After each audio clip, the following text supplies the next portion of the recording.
ಅಧಿಕಾರ ಹಂಚಿಕೆ ವಿಚಾರಕ್ಕೆ ಸಂಬಂಧಪಟ್ಟಂತೆ ಅಂತ ಸುಳಿವನ್ನ ಕೊಟ್ಟಿದ್ದಾರೆ ಡಿ.ಕೆ. ಶಿವಕುಮಾರ್ ಅವರು. ಪ್ರತಿ ಬಾರಿ ಅವರೇನೋ ಮಾತಾಡ್ತಾ ಇದ್ರು. ಈಗ ಡಿ.ಕೆ. ಶಿ ಅವರು ಇವತ್ತು ಮಾತಾಡಿರೋದೇ ಬೇರೆ ವಿಚಾರದ ರೀತಿಯಲ್ಲಿ ಕಾಣಿಸ್ತಾ ಇದೆ. ನೋಡ್ರಿ, ನಾನು ಸಿದ್ದರಾಮಯ್ಯನವರು, ಖರ್ಗೆ ಅವರು ಏನು ಮಾತಾಡಿದ್ವಿ ಅಂತ ನಮಗೆ ಚೆನ್ನಾಗಿ ಗೊತ್ತಿದೆ. ನಾನು ಯಾರ್ಯಾರೋ ಬಳಿಯೆಲ್ಲ ಬಂದು ಅದನ್ನೆಲ್ಲ ಹೇಳ್ತಕ್ಕಂಥ ಅವಶ್ಯಕತೆ ಇಲ್ಲ. ಏನು ಮಾತಾಡಿದ್ವಿ ನಮಗೆ ಗೊತ್ತಿದೆ ರೀ. ಬೇರೆ ಯಾರೋ ಬೀದಿ ನಾಯಿ ಅಂತ ಮಾತಾಡ್ತಾರೆ, ಯಾರೋ ನಾಯಿಗಳು ಹಿಡಿದಾಕ್ಬಿಡಿ ಅಂತ ಮಾತಾಡ್ತಾರೆ ಅಂತೆಲ್ಲ ವಿಷಯಗಳಿತ್ತಲ್ಲ.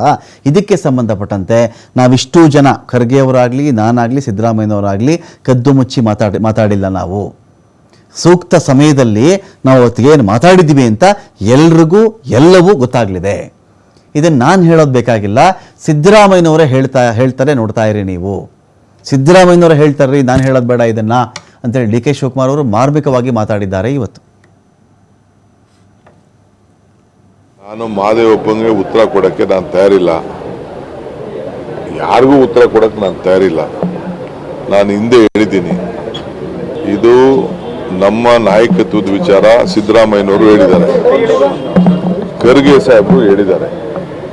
ಇದು ನಾನು, ಸಿದ್ದರಾಮಯ್ಯನವರು ಮತ್ತು ಹೈಕಮಾಂಡ್ ನಾವೆಲ್ಲ ಸೇರಿ ತೆಗೆದುಕೊಂಡಿರುವಂಥ ಒಂದು ತೀರ್ಮಾನ. ಆ ತೀರ್ಮಾನ ಏನಿದೆ ಅನ್ನೋದು ಟೈಮ್ ಬಂದಾಗ ಉತ್ತರ ಸಿಗ್ತದೆ. ಇದೇನು ಕದ್ದು ಮುಚ್ಕೊಂಡು ಇಬ್ರು ಗುಟ್ಟು ವ್ಯವಹಾರ ಏನಿಲ್ಲ ಇಲ್ಲಿ. ಎಲ್ಲರೂ ಸಿದ್ದರಾಮಯ್ಯನವರೇ ಟೈಮಲ್ಲಿ ಏನು ಅದಕ್ಕೆ ಉತ್ತರ ಹೇಳಬೇಕು ಅದನ್ನ ಜನಕ್ಕೆ, ರಾಜ್ಯದ ಜನಕ್ಕೆ ಸಂದೇಶ ಕೊಡ್ತಾರೆ. ನಾನು ಮಹದೇವಪ್ಪಂಗೆ ಉತ್ತರ ಕೊಡೋಕ್ಕೆ ನಾನು ತಯಾರಿಲ್ಲ, ಯಾರಿಗೂ ಉತ್ತರ ಕೊಡಕ್ಕೆ